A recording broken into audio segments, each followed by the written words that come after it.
नमस्कार मेरे प्यारे दोस्तों, मैं हूं आपका होस्ट शेफ धीरज। आज इस वीडियो में हम लोग बात करने वाले हैं उन 3 सीक्रेट्स के जिनके के द्वारा आप अपने रेस्टोरेंट की सेल्स को इंक्रीज कर सकते हैं, अपने रेस्टोरेंट की सेल्स को बढ़ा सकते हैं।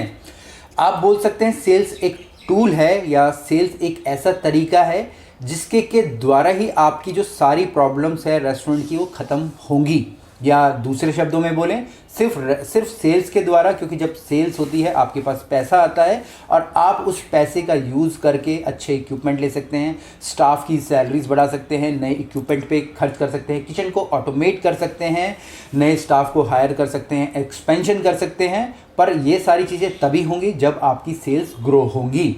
अगर आपकी सेल्स ग्रो नहीं हो पा रही है, इसमें से कुछ भी नहीं होगा और धीरे धीरे करके आप खुद ही डिमोटिवेटेड हो जाएंगे। आपके जो एम्प्लॉयज़ हैं आपको छोड़ के चले जाएंगे और एक दिन आपका जो रेस्टोरेंट का जो बिज़नेस है वो भी बंद हो जाएगा। तो सेल्स सबसे एक नंबर 1 आप बोल सकते हैं चीज़ है जो कि किसी भी बिज़नेस को चलाने के लिए ज़रूरी होती है।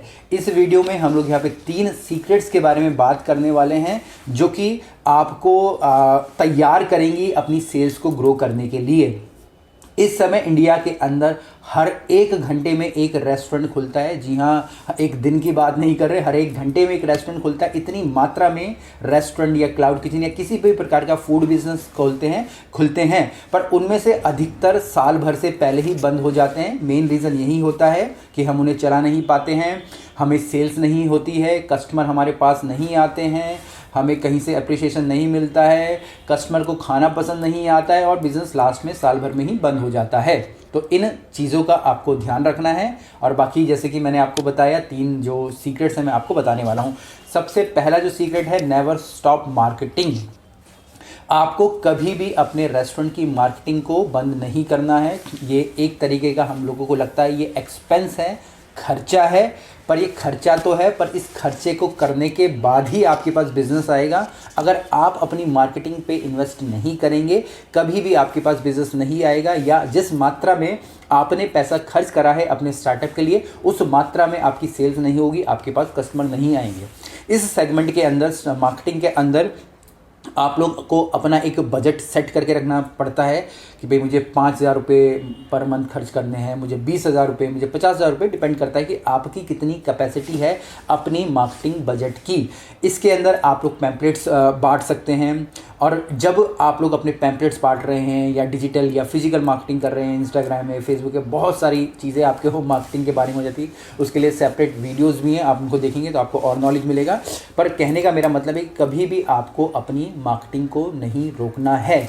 हम लोग जितने भी मेरे ऑनर्स हैं, मैं आपको सबको ही यही जो मेरे मेंटरशिप के प्रोग्राम्स के जो मेंबर्स होते हैं उनको मैं हमेशा यही बोलता हूँ कि आपको मार्केटिंग को नहीं रोकना है। बिज़नेस तभी आएगा जब आप अपनी मार्केटिंग करोगे। आप अच्छा खाना भी बना रहे होंगे, पर उस अच्छे खाने को कस्टमर तक पास पहुँचाने के लिए आपको उसको मार्केट करना पड़ेगा। अगर आप उसको मार्केट नहीं करोगे तो कस्टमर गलती से तो क्या पता आ जाए, पर अपने आप कभी नहीं आएगा। इसके बाद जो दूसरा यहाँ पे जो सीक्रेट है वो है हमारा कम्युनिकेशन का। कम्युनिकेशन कैसे होगा?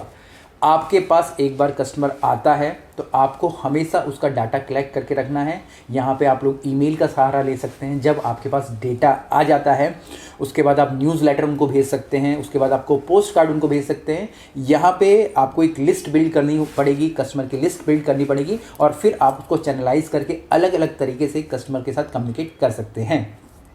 हर बार आपको अपनी जो प्रमोशंस नहीं करनी होती है, हर बार आपको अपने खाने का ऑफर उनको नहीं देना पड़ता है, हर बार आप उनको डिस्काउंट मत दीजिएगा, या कहने का मेरा मतलब हर बार उनको सेल्स के लिए आप तंग मत कीजिएगा। आपको सिर्फ उनसे कम्युनिकेट करना है, उनसे कनेक्ट होना है। अगर आप उनसे कम्युनिकेट करोगे, आप उनसे कनेक्ट करोगे तो कभी ना कभी आपसे वो कुछ खरीद ही लेंगे, और ख़रीद लेंगे, उनका एक्सपीरियंस अच्छा होगा और वो बार बार रिपीट वहाँ पर आपके पास होंगे।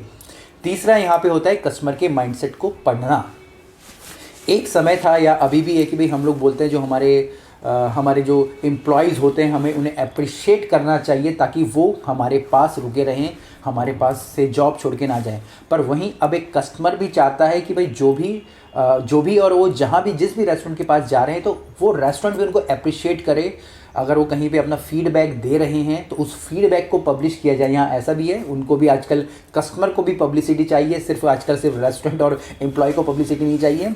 यहाँ पे कस्टमर को भी पब्लिसिटी चाहिए कि भाई अगर उसने किसी को फीडबैक दिया है तो भैया उसका भी नाम प्रिंट होके कहीं आए, उसकी भी प्रिंट फोटो कहीं भी इंस्टाग्राम पे या न्यूज़लेटर पे या उनकी वेबसाइट पे आए। हर कोई चाहता है, तो आपको इस माइंडसेट को जो कस्टमर के समझना पड़ेगा।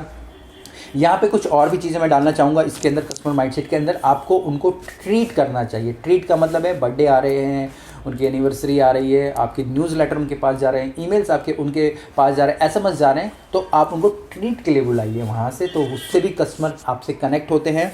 इसके बाद हमेशा उनका फीडबैक लीजिए, अच्छा है बुरा है, क्योंकि इंडिया में किसी की कहीं सुनवाई नहीं होती है। पर अगर आप किसी की सुनवाई कर पा रहे हैं और आप अपने कस्टमर की सुनवाई कर पा रहे हैं और जो भी उनका फीडबैक है उसके ऊपर कुछ ना कुछ एक्ट कर रहे हैं, अच्छा बुरा जैसा भी है, तो आपके पास कस्टमर दोबारा आएगा।